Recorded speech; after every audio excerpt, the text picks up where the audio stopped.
Itu tadi malam sudah disebutkan, Quran itu isinya hanya 3, Ibu, Bapak. Gak banyak, hanya 3, kelompoknya hanya 3. Wes lah. Ayat surat apapun hanya itu. Yang pertama apa tadi malam?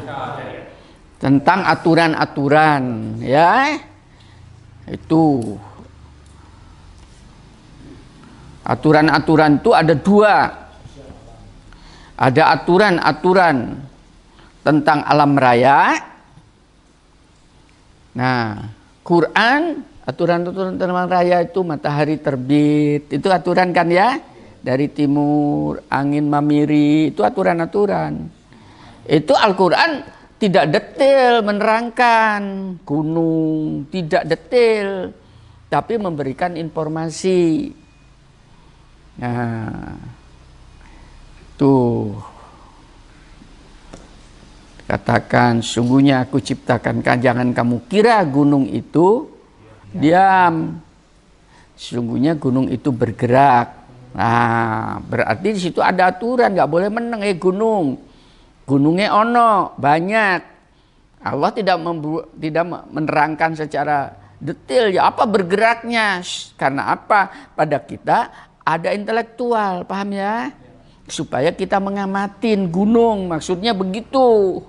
Dengan mengamati gunung, melihat karakter gunung, muncullah namanya ilmu gunung, berkembanglah pengetahuan.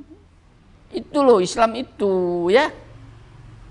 Yang lalu saya terangkan dalam ceramah itu ada orang ahli oceanograf, kelautan ya. Itu yang nyoting di National Geographic itu ya. Itu kan dia mau kelautan ya. Dia menemukan tuh air asin dan air tawar di dalam lautan. Kaget dia. Bingung karena pengetahuan belum sampai, dia menemukan. Akhirnya tanya-tanya, kebetulan ada yang menerangkan di Holy Quran, dibacakan ayat itu. Ini loh di dalam Quran ada menerangkan bahwa ada lautan yang tawar airnya dan asin. Kaget dia. Duh, Quran Arabia zamannya Muhammad. Iya. Ya apa Muhammad disuruh? Paham nggak ini ya? Sedangkan teknologi baru sekarang. Kok bisa? Ya, kalau gitu bukan bikinan Muhammad, ini mesti betul-betul bikinan Allah. Di situ dia beriman. Loh, kalau gitu saya pelajari Al-Quran ini, saya masuk Islam sekarang juga, masuk pada agama, mengimani kitabullah ini. Tidak diterangkan di situ apa bersyahadat atau tidak, tapi dia mengatakan saya mengimani kitab ini sebagai sumber kebenaran. Bisa diikutin ini ya. Loh, Islamnya kaum intelektual seperti itu, bukan Islamnya kayak orang Islam ini. Terus Islam dari kecil tapi belum Islamin. Yang kemarin tuh sopo yang ditembak mati itu, Predi ya. Predi ditembak mati baru jidatnya hitam itu. Pelarian itu. Ngono aja dikagumi oleh kelompok-kelompok ngonoan nih, seakan-akan mujahid. Aneh untuk saya. Dia mengakui, ya ini resiko. Saya bisnis di dalam dunia yang kayak demikian, saya tahu. Ya, dia sudah tahu bahwa dia pasti mati. Tapi itu ke bisnis. Jidatnya hitam ibadah. Jualan narkoba.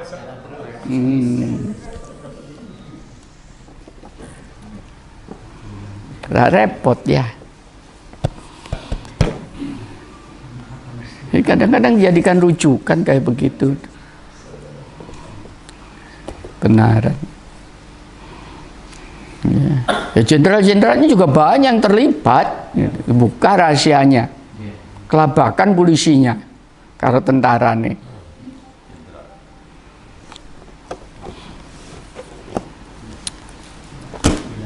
Contoh.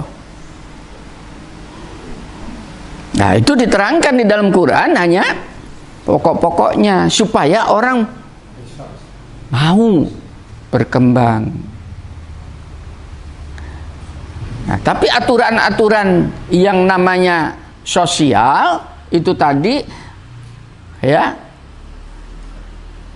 diatur secara detail. Itu loh ya. Kan tadi berbicara aturannya Quran itu isinya. Berbicara diatur secara detail. Kenapa? Karena kalau tidak diatur aturan sosial ini, maka pasti akan terjadi tubrukan kepentingan, baik itu menyangkut pribadi, keluarga, bernegara, berbangsa, sampai menentukan memilih pemimpin. Itu kan pemimpin sosial kan ya. Masa Freddy sing mati itu mau dijadikan? Nah itu enggak ada ya. Sampai kepada perkawinan juga diatur. Kenapa? Kalau tidak diatur maka berantakan, karena tidak ada standar kan. Kalau gunung tak ada standar ya silakan, dia nggak pernah hianat itu gunung. Lautan tidak pernah hianat.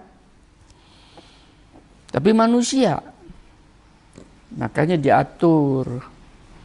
Tapi aturan-aturan apapun yang menyangkut masalah sosial atau itu menyangkut hukum pidana, tahu ya pidana ya, yang berhubungan dengan kriminalitas, tipu menipu, ya, itu pidana. Sampai kepada masalah pencurian, pembunuhan kan pidananya semua ya. Itu diatur di dalam Islam dengan detail. Itu aturannya. Untuk apa sifatnya?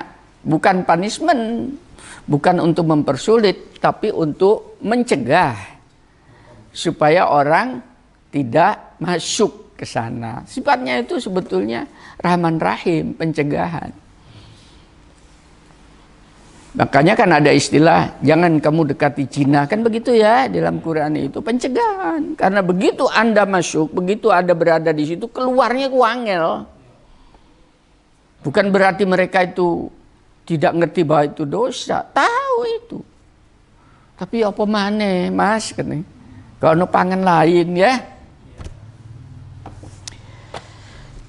Bisa diikutin ya. Hukum-hukum aturan sosial itu jangan membayangkan seketat seperti bayangan orang-orang yang selama ini mendakwahkan Islam itu sendiri. Enggak. Ya. Enggak seketat itu. Pencurian, kalau di dalam hadis mencuri potong tangan. Loh kalau itu diterapkan tak entek kabeh tangane wong-wong ya.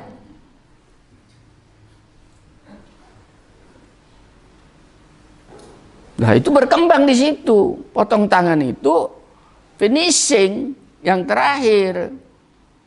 Nyatanya di dalam sejarah zaman Umar bin Khattab sebagai orang yang paling keras di dalam masalah hukum, justru ada pencuri ditangkap, ditanya masalahnya, kenapa kamu mencuri? Karena sudah tidak punya kerjaan, kelaparan, kan ya? Berarti dia adalah korban sosial. Lah kalau korban sosial berarti yang salah siapa? Pemimpinnya. Lah pemimpinnya awak dewe, nangis dia. Duis lah, dan potong tangan.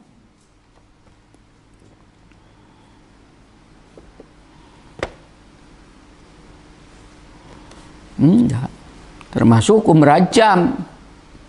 Itu zaman Umar bin Khattab, ada panglima perang dilaporkan ke Umar, panggil dia. Itu kalau tidak salah pada perang lawan Persia, ya panggil. Apa kamu betul seperti ini? Ya. Ada saksi enggak Umar? Menuduh. 4 saksi majukan. Ada saksinya. Ya, kami melihat. Yang pertama melihat begini, ya. Yang kedua melihat, yang ketiga melihat. Kan 4 saksi ya. Yang keempat anak muda. Ya, saya tahu dia memang dengan perempuan itu. Tapi kamu tahu dia bekerjanya enggak? Ya, itu saya enggak tahu. Ya, lepas. Paham? Yang 3 ini langsung justru dicambuk. Karena dianggap. Tuh, coba bayang hukum Islam kayak begitu. Kok kadang-kadang takut ya.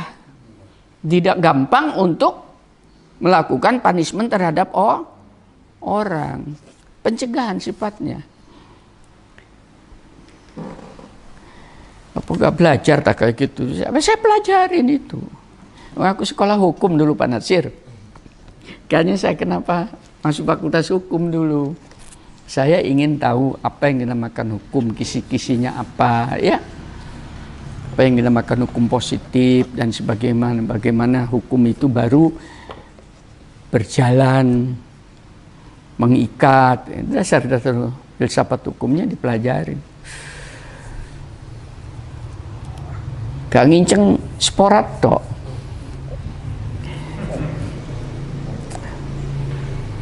Itu satu contoh ya. Banyak begitu. Isinya Quran itu.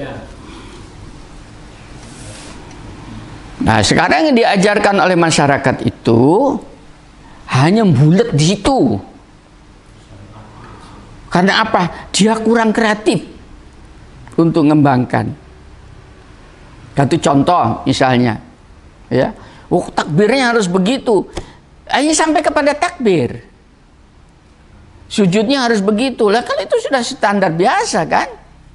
Selesai.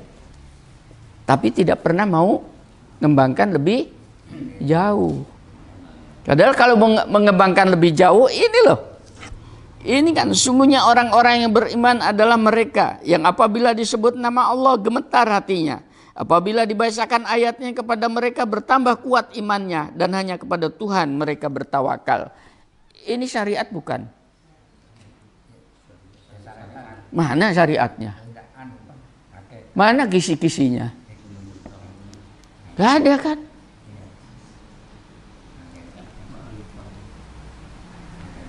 Nah itu di atas daripada syariat. Ya apa supaya bisa bergetar, supaya mengingat kepada Allah. Ini dicari. Nah ini yang dinamakan tadi. Untuk mencapai ini diperlukan ilmu lain. Namanya ilmu hikmah. Ton 150 Al-Baqarah.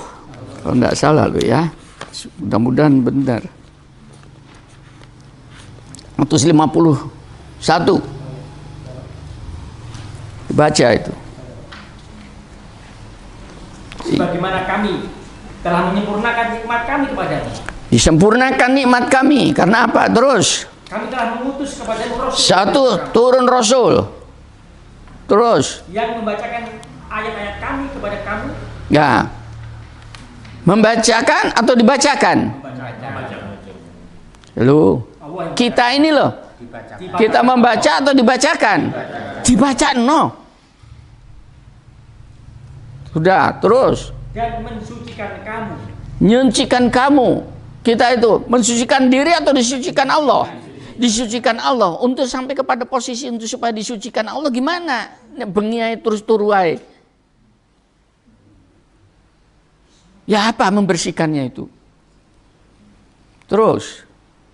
Dan mengajarkan kepadamu Alkitab dan Al-Hikmah. Dua, Alkitab dan Alkitab itu ini. Al-Hikmah itu dibalik daripada ini kehidupan itu. Di mana mau belajar? Itu eksplisit loh. Tersurat, bukan tersirat. Ada dua sumber pengetahuan. Yang satu kitab, ini tadi, kitabullah. Yang satu hikmah. Ini tadi bergetar hatinya itu Al-Hikmah.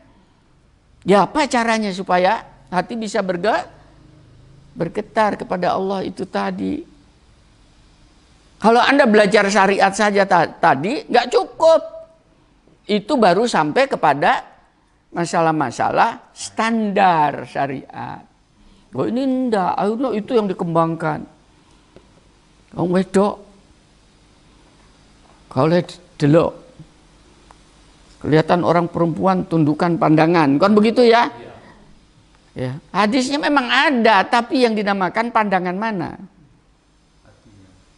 Terutama ini dosen nundukkan pandangan, gak ndelok mahasiswane ngajare gak melebu. Pak Natsir, jadi lihat, Mbak sini maju, kan delok sih. Coba tulis namamu, opo andeng-andengmu kok gede, kan gitu ya?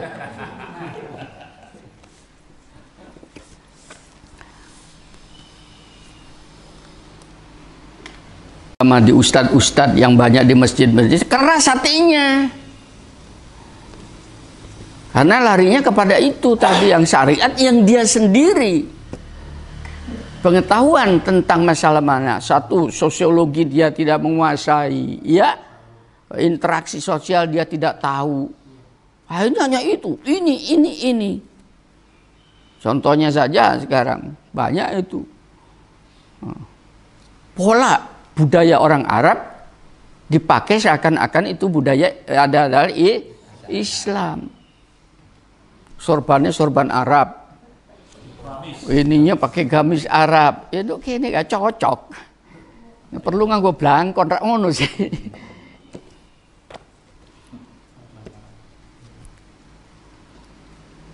Kalau sudah kayak begitu seakan-akan sudah standarnya dia mengerti agama. Enggak. Aku nggak tahu kalau gitu ngajar di kampus gitu, ya apa?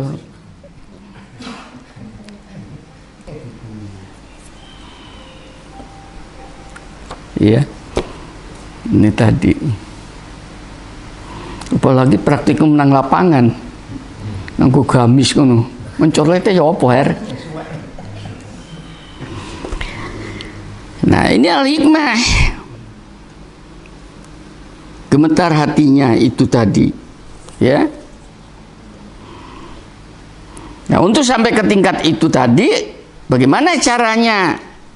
Nah, lari kepada yaitu orang yang melaksanakan sholat, kan gitu ya? Nah, itu syariat. Bisa diikutin? Hikmah syariat. Sholat yang bagaimana yang bisa menggetarkan hati, kan itu.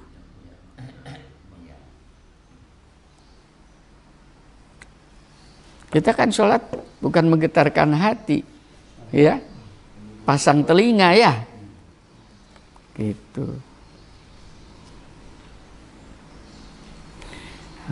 Sholat yang bisa menggetar hati itu adalah apabila sholat itu dirasakan sebagai sebuah kebutuhan atau kehormatan. Kehormatan.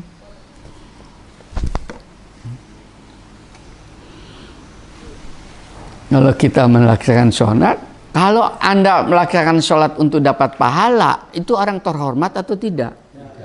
Bukan, di bawah.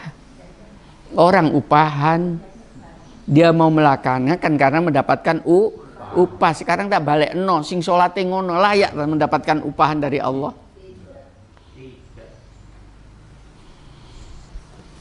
Kayaknya jangan ngejar. Nah itu terjadi di masyarakat Muslim. Khususnya pada saat bulan haji nanti ini ya, itu ngejar sholat, bukan di Nabawi itu,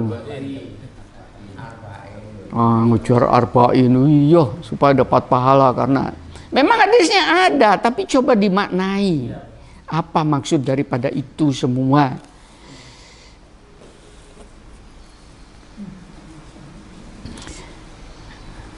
Baru agama itu hidup.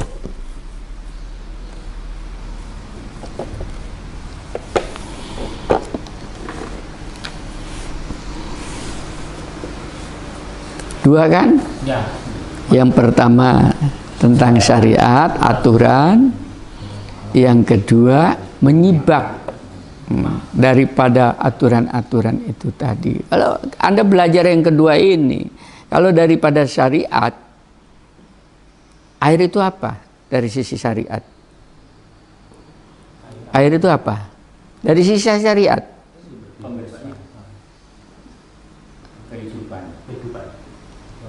Air itu dari sisi syariat adalah alat untuk hidupkan. Karena di mana itu ada air, di situ ada kehidupan. Bisa diikutin ya. Makanya dicari air. Paham? Itu syariat. Makanya di planet-planet lain tidak ada kehidupan karena tidak ada air. Prasyarat itu syariatnya, syaratnya untuk ada kehidupan di situ harus ada air. Mbok wiritannya 1000 kali. Wah sudah, saya percaya Tuhan. Saya tak nyebrang lautan padang pasir ini, sudah bertawakal kepada Allah. Mati. Karena ada prasyarat, syariatnya, syaratnya itu harus ada air. Itu syarat ya, yang dinamakan tadi itu syariat, aturannya seperti itu. Nah, tapi kalau dilihat daripada hakikat, apa itu air? Air itu sendiri apa?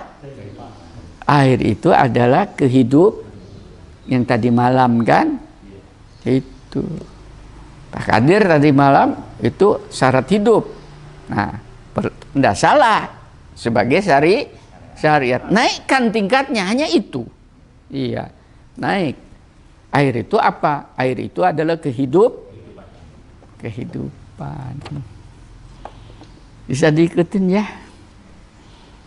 Karena dia kehidupan, air itu, nah naik kitanya.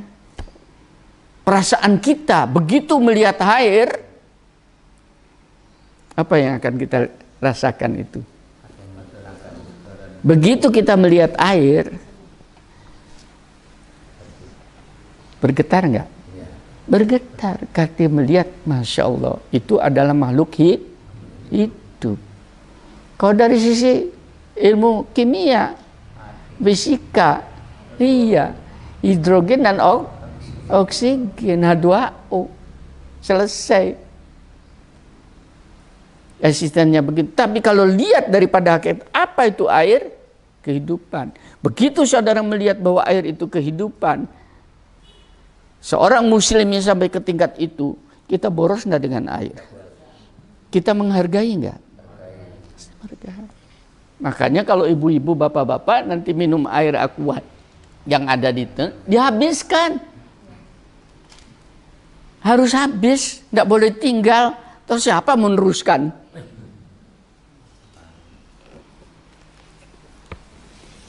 Ya, itu caranya. Itu dari sumber loh, itu harus dihabiskan. Karena kita menghargai kehidupan, itu hakikat. Mau naik lagi di atas itu? Yang kedua, yang ketiga apa yang tertinggi? Yaitu ma'rifat, pengenalan kepada pencipta hakikat. Makanya mengenal bahwa air itu ada penciptanya, dia adalah zat yang maha hidup. Ya, makanya di dalam Quran disebutkan bahwasanya aras Tuhan itu di atas Quran itu. Apa artinya itu? Al-Haya.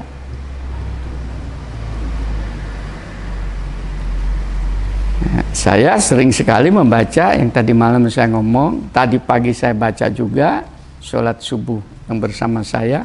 Siapa subuhan bareng aku ini? Tadi malam. Oh iya, yang kawan Pak Kadir ya. Boleh rupanya. Surat apa yang saya baca tadi?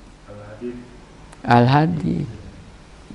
Itu berbicara, saya baca surat itu tadi berbicara tentang ma'rifat. Nah itu kalau dibaca betul bergetar hatinya.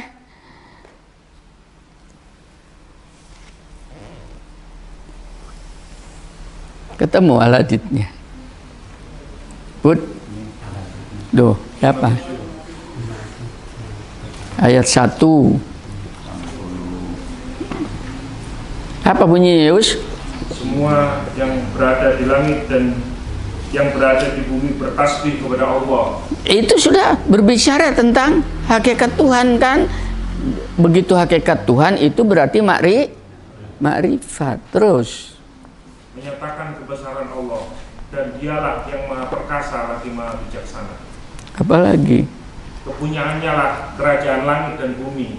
Dia menghidupkan dan mematikan, dan dia maha kuasa atas segala sesuatu.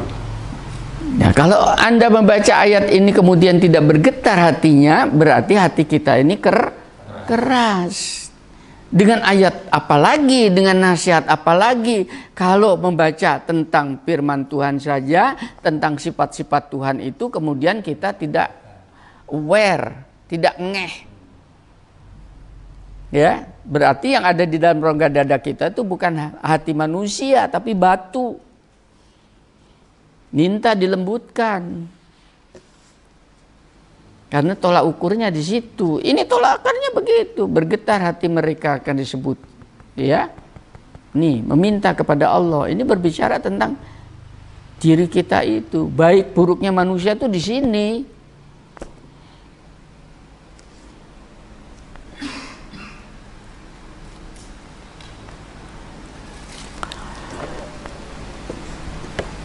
Baru kita bisa berbuat amal kebaikan apabila kita paham untuk apa kita melakukan sebuah amal kesalehan itu.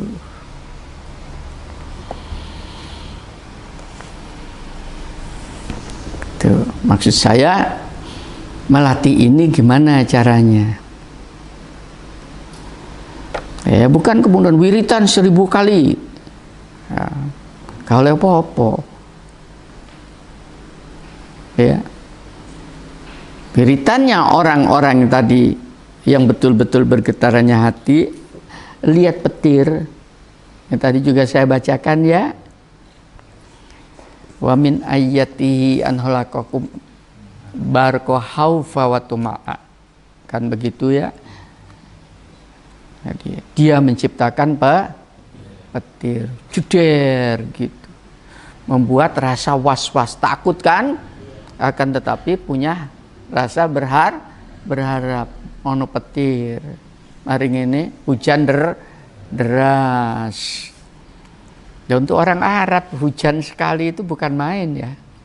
Kemarin saya waktu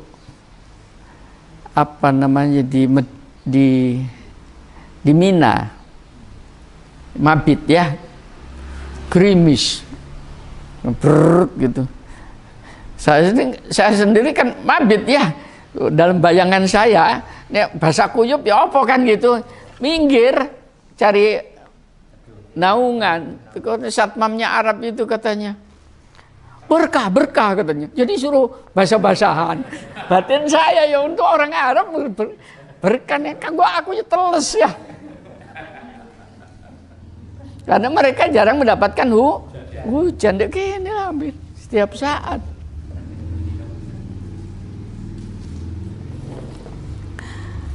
Nah itu. Baca itu melihat petir langsung Masya Allah. Berkahnya pada Allah. Jadi ayat di situ itu bukan hanya ayat yang dibacakan, tapi ayat yang terlihat, ayat yang terdengar itu semua adalah ayat. Pernah memperhatikan jenis unggas-unggasan, mulai dia bangun jam berapa? Mari subuhan apa sedurung subuhan?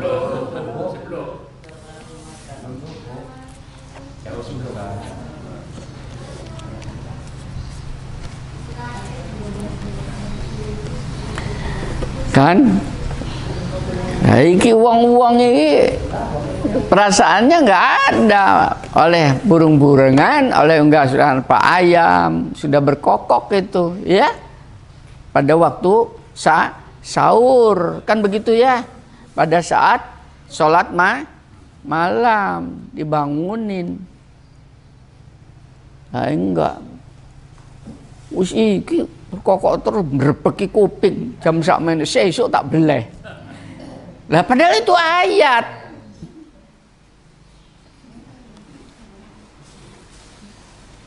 Kita tidak pernah bergetar hatinya begitu mendengarkan ayat itu. Ya.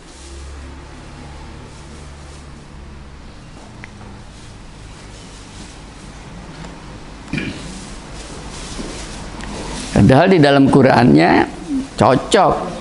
Wa minal laili fatahajjat bihi nafilatalak asa ayyab asaka rabbuka maqaman mahmuda. Kan begitu ya? Dari sebagian malam itu, nah kalau sepertiga malam mungkin sekitar jam 3 gitu ya. Kalau sekarang itu hendaknya kalian bangun malam itu tadi, disuruh bangun untuk melakukan tahajud sebagai bagian daripada ibadah kamu. Itu dilakukan. Dari sisi daripada perintahnya itu syariat.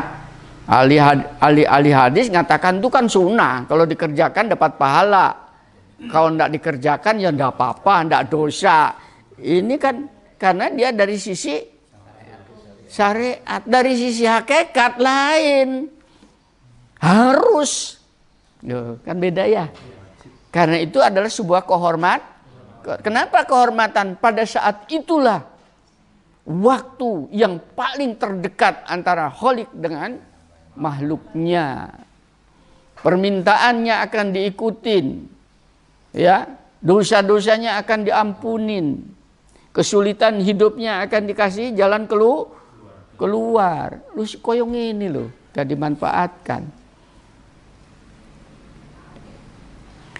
Sudah tidak ada jarak lagi antara Khalik dan hamba itu.